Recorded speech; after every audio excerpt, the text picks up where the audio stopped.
C'est le Conseil des barreaux européens qui va regrouper toutes les professions d'avocats sur le continent européen. Donc on a une trentaine de pays aujourd'hui qui sont représentés.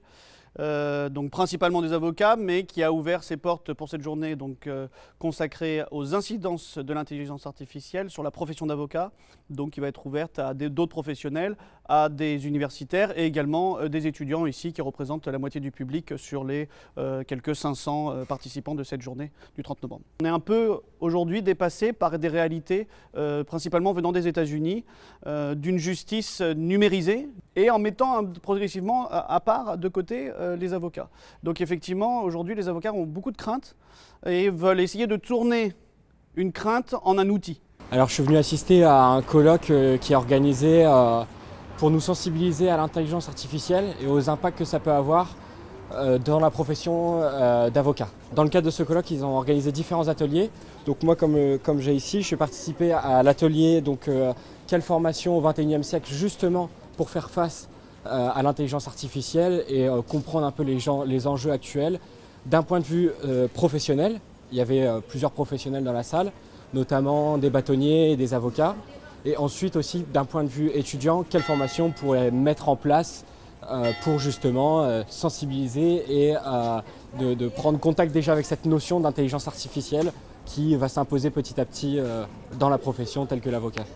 Donc les 2 premiers jours, le CCBE s'est réuni dans des comités internes et donc a travaillé sur son fonctionnement. Et donc il y a eu des groupes plus ou moins fermés. On a quelques étudiants qui ont participé à ces comités. Et aujourd'hui, une conférence plus ouverte aux étudiants et aux professionnels de la région principalement, de manière à ce que tout le monde se rencontre lors d'une journée thématique.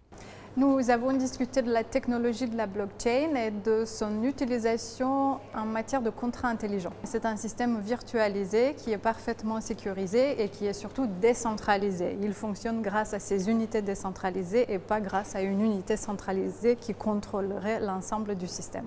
Donc on élimine le contrôle.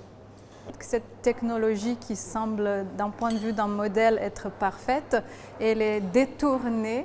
Elle serait détournée de son utilisation idéale vers des intérêts davantage privés, donc vers l'intérêt de certains lobbies. Le droit doit se méfier d'une arrivée trop intempestive de cette technologie et doit évaluer leur impact sur l'équité des transactions économiques, juridiques, etc.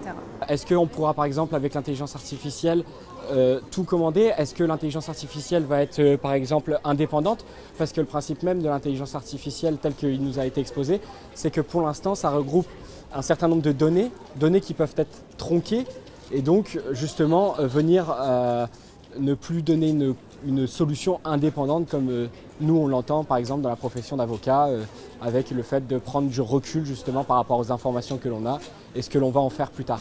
La prochaine étape, ça va être à l'issue de cette journée de formuler des propositions qui vont pouvoir être transmises ensuite aux politiques, auprès des institutions européennes ou de leurs gouvernements nationaux pour essayer d'avoir une position un peu plus claire sur comment les avocats souhaitent appréhender les outils numériques dans les relations avec les justiciables et avec la justice de l'autre côté.